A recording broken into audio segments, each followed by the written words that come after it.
Hello friends, आप सभी कैसे हो। शायद आप बड़े मज़े में होंगे। आपका मेरे चैनल पर बहुत बहुत स्वागत है। मेरा आज मैथ का चौथा क्लास है और आज हम लोग बेसिक पॉइंट पढ़ेंगे। आज हम लोग नंबर सिस्टम के बेसिक पॉइंट को पढ़ेंगे ताकि हमें न्यूमेरिकल बनाने में कोई प्रॉब्लम नहीं हो। तो आइए आज हम लोग अपने बेसिक पॉइंट पर आते हैं ताकि आपको न्यूमेरिकल बनाने में दिक्कत नहीं हो। तो आइए, हमारा सबसे पहला आज का जो टॉपिक है वो है नेचुरल नंबर। ठीक है, नेचुरल नंबर्स।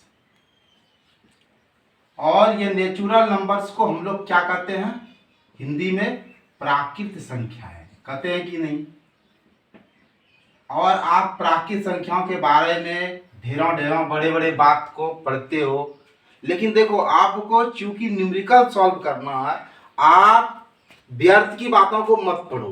देखो नेचुरल नंबर वैसे क्या है, गिनती की सारी संख्या, ये नेचुरल नंबर है, प्राकृत संख्या। तो आप ऐसे समझो कि जो नेचुरल नंबर n है ये क्या है, गिनती की सारी संख्या, 1 2 3 डॉट डॉट डॉट इन्फिनिटी। आप ऐसे माइंड में बैठाओ कि गिनती की जितनी भी संख्याएं हैं वो नेचुरल नंबर है।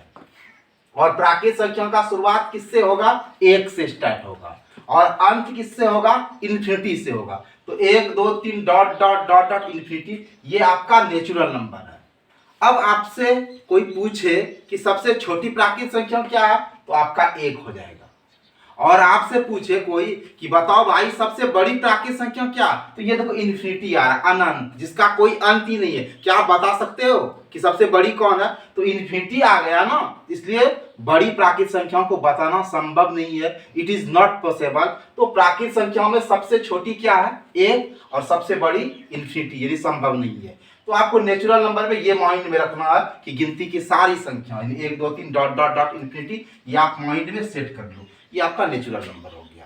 अब आप सेकंड में आओ, फिर पूर्ण संख्याओं पर, ये जिसको हम लोग होल नंबर्स बोलते हैं। क्या बोलते हैं, होल नंबर्स। आज हम लोग बेसिक पॉइंट पर चर्चा कर रहे हैं। ये होल्स नंबर, जिसको हम लोग क्या बोलते हैं, पूर्ण संख्याएं। क्या बोलते हैं, पूर्ण संख्याएं। ठीक है, और इसको हम लोग W से लिखते हैं। देखो आपने प्राकृत संख्या का 1 से स्टार्ट किया, लेकिन जब आप पूर्ण संख्या रहेगा तो आप इसको 0 से स्टार्ट करो, 0 1 2 3 डॉट डॉट डॉट इन्फिनिटी। आपको पूर्ण संख्या में ये दिमाग में रखना है कि ये जो गिनती की संख्या है, ये नेचुरल नंबर जो है वो यहाँ 1 से स्टार्ट हुआ, बट आप पूर्ण संख्याओं को 0 से स्टार्ट करोगे तो ये आपका पूर्ण संख्या में होल नंबर बन जाएगा। अगर आपसे पूछे कोई कि भाई बताओ सबसे छोटी पूर्ण संख्या क्या है, तो आपका जवाब होगा 0। और सबसे बड़ी पूर्ण संख्या ये इन्फिनिटी में चला जाता है, यानी अनंत में, यानी आप नहीं बता सकते, इट इज नॉट पॉसिबल। सबसे छोटी तो आप बता दोगे 0, और सबसे बड़ी क्या आ जाएगा, आपका इन्फिनिटी हो जाएगा। ठीक है, अब हम लोग आते हैं किस पर, इवन नंबर पर। किस पर आते हैं, इवन नंबर्स पर। ठीक है, जिसको हम लोग क्या बोलते हैं, सम संख्याएं।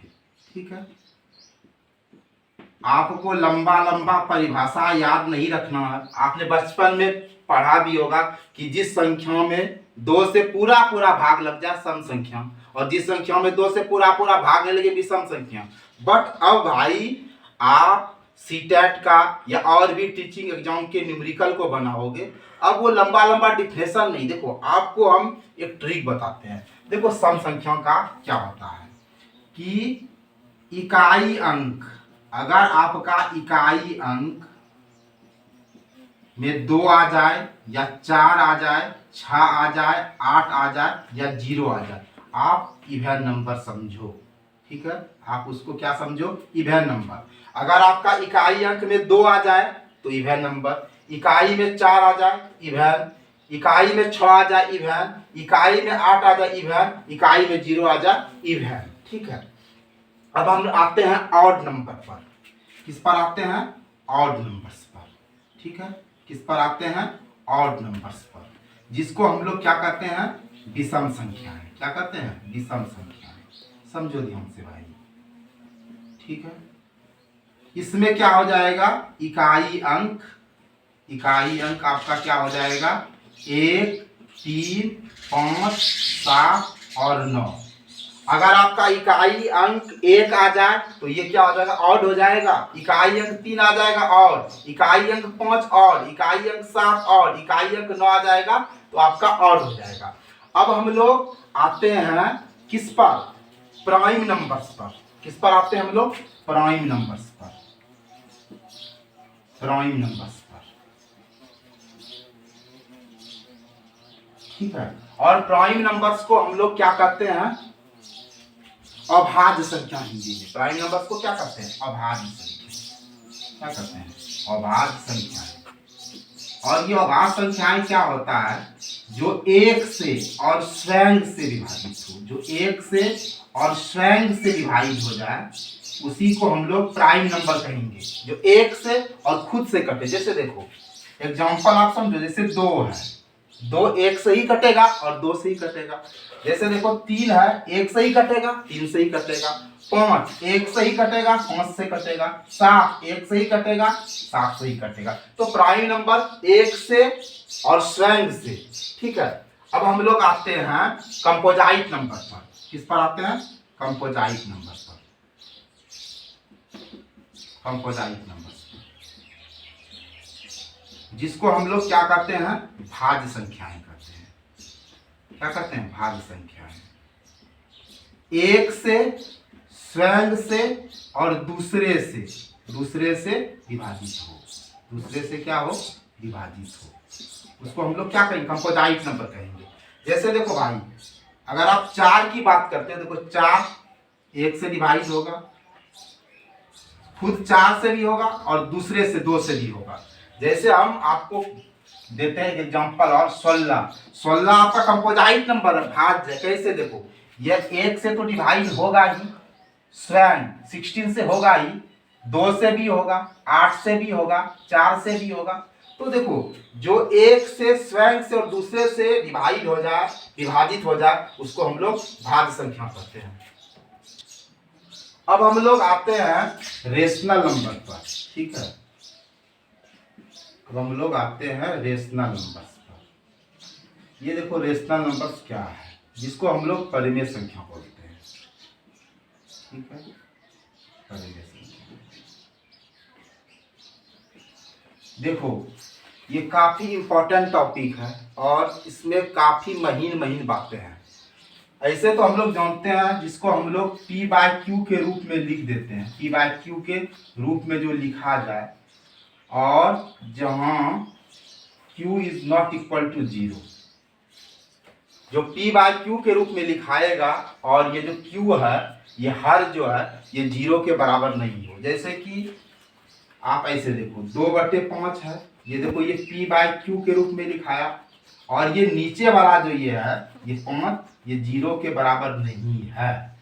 और एक बात याद रखना, जो शांत होता है वो परिमेय होता है, जो शांत होता है वो आपका परिमेय होगा, ध्यान से समझिएगा। अब देखो, अगर आपका अनवसानी आवृत्ति रहेगा तो वो भी आपका परिमेय होगा, ध्यान से समझिएगा इस जगह, ठीक है। इसमें आपको 3 बात ध्यान रखना है कि जो P/Q के रूप में रहे, और जो Q is not equal to 0 तो भी परिमेय होगा, अगर कोई शांत होगा तो वो भी परिमेय होगा, और कोई अनवसानी आवर्ती रहेगा तो भी परिमेय होगा। जैसे आपको हम दिखाते हैं, जैसे मान लो कि 0.2, देखो ये आपका शांत है कि नहीं, तो ये आपका शांत है, तो ये P/Q के रूप में लिखाएगा, यानी ये परिमेय आपका होगा। अब देखो, अगर ये 0.6, ये 6, ये बार एक ही चीज आ रहा है, ये अनवसानी आवृत्ति है, मतलब ये आपका क्या है, परिमेय हो जाएगा, ठीक है। अब देखिए, आप अपरिमेय को भी समझिए, इरेशनल नंबर को भी समझ लीजिए, ठीक है। इरेशनल नंबर्स को भी आप समझिए, अपरिमेय संख्याओं, ठीक। ये अपरिमेय संख्या जो है, ये P/Q के रूप में नहीं लिखाएगा, ये रूप में नहीं रहता है, ये p/q के रूप में नहीं रहता है। और यहाँ जो है आपका q is not equal to 0, ठीक है।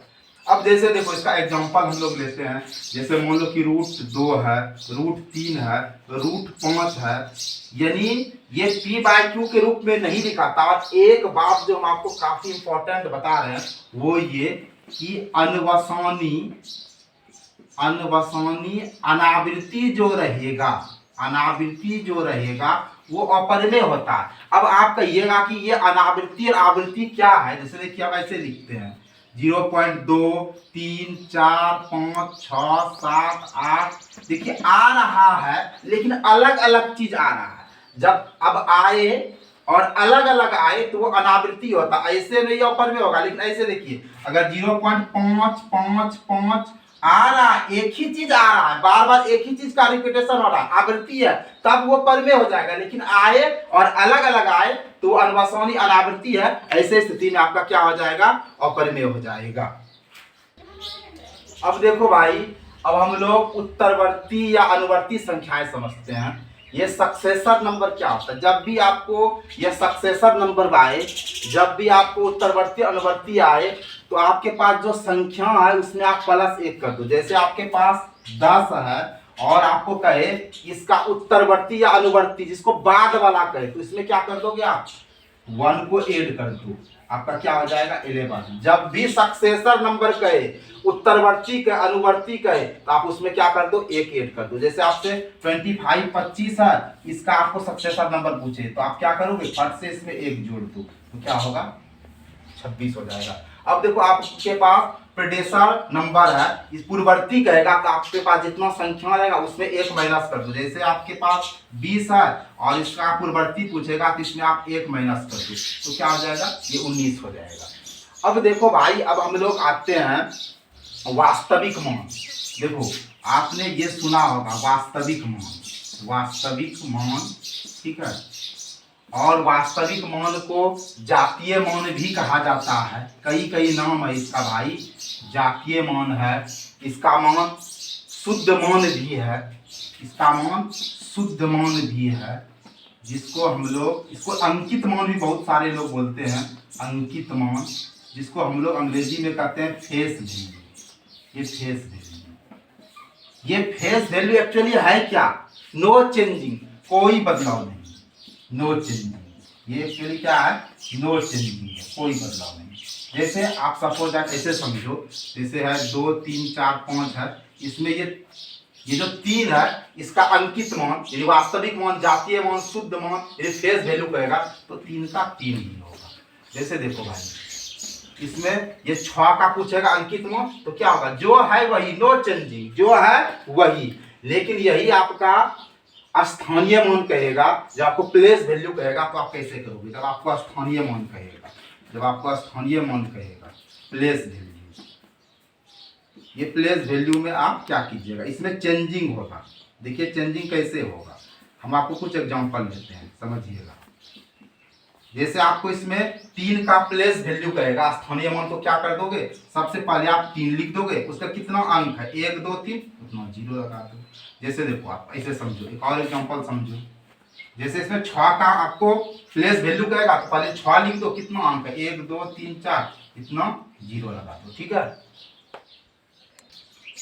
अब आइए आप 2 डिजिट नंबर, 2 अंकीय संख्या, जब भी आपको 2 अंकीय संख्या कहेगा ना तो आप 10x + y कीजिएगा। जैसे आपको दिखाते हैं, जैसे देखिए 27 है, तो ये देखिए क्या है, 10 × 2 + 7 है। देखिए ये आपका 10 हो गया, ये x हो गया, ये y हो गया। कोई भी, जैसे मान लीजिए आपका 68 है, तो देखिए 10 × 6 60 हुआ और जोड़ 68, देखिए ये 10x + y के रूप में। तो 2 डिजिट का नंबर आपका 10x + y के फॉर्म रहता है। ये सब बेसिक पॉइंट आपको न्यूमेरिकल में बहुत ही कम लगेगा। अब n डिजिट ग्रेटेस्ट नंबर कहेगा, यानी आपको बड़ी संख्या, जैसे आपको कहेगा कि 1 अंकों की बड़ी संख्या, तो क्या होगा, 1 ठो 9, 2 अंकों की बड़ी संख्या उतना ही 9, 2 ठो 9, 3 अंकों कहेगा 3 ठो 9, 4 अंक का कहेगा 4 ठो 9, अगर 5 अंक का कहेगा 5 ठो 9, 6 अंक का कहेगा 6 ठो 9, 7 का कहेगा 7 ठो 9। तो इस तरह से आप एंड डिजिट का ग्रेटेस्ट नंबर निकाल सकते हैं और एंड डिजिट का लोएस्ट नंबर आप कैसे निकालेंगे। जैसे एक अंक का कहेगा छोटी संख्या तो आपका एक होगा, 2 अंक का छोटी संख्या का एक दीजिएगा और फिर क्या होगा 0 कम दीजिएगा जितना संख्या है, यानी n-1 जीरो में कम। जैसे 2 है तो 2 में 1 घटाइए, 1 0 हो जाएगा। 3 अंक का कहेगा 1 तो देना ही है, 3 है तो 3 में 1 घटाइए, 2 0 दीजिए। जैसे 4 अंक का छोटी संख्या कहेगा 1 तो देना ही है और 4 में 1 घटाइए, 3 होगा तो आपको 3 0 देना है। अब आप देखिए इंडियन सिस्टम और इंटरनेशनल सिस्टम को समझिए।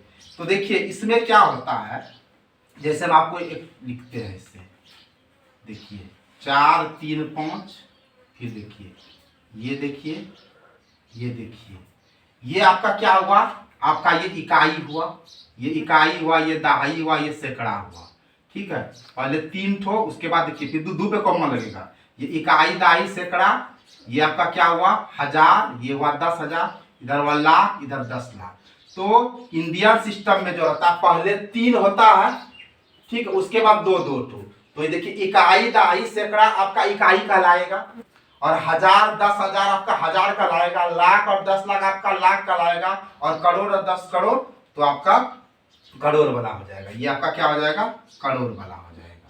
ठीक है, तो आप इसको क्या कीजिएगा, देखिए ये तो इकाई हुआ, ये वाला क्या हो जाता है, ये इकाइयम हो जाएगा, ये क्या हो जाएगा आपका इकाइयम हो जाएगा। और इधर वाला क्या हो गया आपका, ये आपका हजार हो गया, और इधर इधर 2 होता है ना, इधर वाला क्या हो गया आपका लाख हो गया। तो आप इसको क्या लिखिएगा 62,23,435। ठीक है, तो इंडियन सिस्टम में क्या होता है पहले 3, देखिए पहले 3 है, 3 ठो रहेगा इकाई में, उसके बाद 2 ठो रहेगा हजार, फिर लाख में भी 2 ठो, करोड़ में भी 2 ठो, 2 ठो रहेगा। और फिर इंटरनेशनल सिस्टम में क्या रहेगा, इसमें 3 ठो, जैसे देखिए इकाई दहाई सैकड़ा, ये इकाइयों कहलाएगा, 1000 10,000 और 100,000 ये हजार कहलाएगा, मिलियन 10 मिलियन और 100 मिलियन ये मिलियन कहलाएगा। जैसे ऐसे समझिए। ठीक है, ठीक है, अब ये देखिए 3 का रहेगा, तो ये देखिए ये आपका क्या कहलाएगा इकाइयम। ठीक है, और ये जो आपका क्या कहलाएगा हजार कहलाएगा। ठीक है, ये आपका क्या कहलाएगा मिलियन। ठीक है, तो ये आपका हो जाएगा 235,435,640 हो जाएगा। ठीक है, समझ रहे हैं कि नहीं। अब देखिए आप हिंदू अरेबिक सिस्टम और ये रोमन सिस्टम को भी थोड़ा देख ही लीजिए। जैसे देखिए आपके पास हिंदू अरेबिक में रहेगा कि ये आपका 1 हो गया, 1 को आप रोमन सिस्टम में कैसे लिखेगा इससे। फिर देखिए आप 5 है आपके पास, ये भी के तरह रोमन सिस्टम, ये हिंदू अरेबिक सिस्टम है। अब 10 है तो आप ऐसे लिखिएगा। ठीक है, 50 है तो आपको L लिखना है, 100 है तो आपको क्या लिखना है C लिखना है, 500 को आपको D लिखना है, और 1000 को आपको M लिखना है। बस इसमें देखिए आपको 2 बात का याद रखना है, 2 बात ध्यान रखना है। जैसे देखिए हम आपको यहाँ 9, ठीक है 9 दिखाते हैं और 12 दिखाते हैं। देखिए 9 देखिए आपका 10 माइनस 1 हुआ, और 12 देखिए 10 प्लस 2 हुआ। बस ये आप समझ जाइएगा, इसके मदद से आप कोई भी रोमन नंबर को उड़ा सकते हैं। देखिए यहाँ आपका क्या हो जाएगा, देखिए ऐसे, और ये आपका हो जाएगा ऐसे। ये क्या चक्कर है, देखिए जब आपका माइनस होगा ना, जब माइनस आएगा तो क्या कीजिएगा छोटा तब बड़ा। ठीक है, और जब आपका प्लस वाला आ जाएगा तब बड़ा और छोटा। ठीक है, जैसे आप देखिए 9 को क्या किए, देखिए 10 माइनस 1 हुआ तो 1 का, देखिए 1 का ये होता है, और आपका 10 का क्या होता है, देखिए ये होता है ना। तो पहले देखिए माइनस वाला में क्या किए, पहले छोटा वाला का लिखे तब बड़ा वाला का, और फिर देखिए बड़ा वाला में क्या हुआ, पहले देखिए 10 दिए बड़ा वाला का तब फिर छोटा वाला का। जैसे और समझिए आप, जैसे देखिए आप 40 समझिए, 40 और 60 समझिए, समझ रहे हो ना। तो 40 क्या होगा, देखिए 50 माइनस 10, और 60 क्या होगा 50 प्लस 10। आप समझ जाइएगा पूरा बखूबी से। तो देखिए यहाँ माइनस हुआ ना, माइनस वालों में छोटा तब बड़ा, तो छोटा क्या है 10 का क्या होता है, देखिए 10 का आपका x होता है और 50 का क्या होता है l होता है, लेकिन हम प्लस बना हुआ, तब बड़ा तब छोटा, बड़ा तब छोटा, तो 50 का क्या होता है l और 10 का क्या होता है x। ठीक है, आई होप गाइस आप इस इंपॉर्टेंट वीडियो को समझे होंगे। अगर आपको ये वीडियो पसंद आया होगा तो अपने दोस्तों में शेयर करेंगे। अगर अभी तक आप मेरे चैनल से नहीं जुड़े हैं तो प्लीज़ आप मेरे चैनल को सब्सक्राइब कीजिए और ऑल वाला बटन को दबाइए, ताकि आपको रोज़ इसी तरह इंपॉर्टेंट वीडियो मिल सके।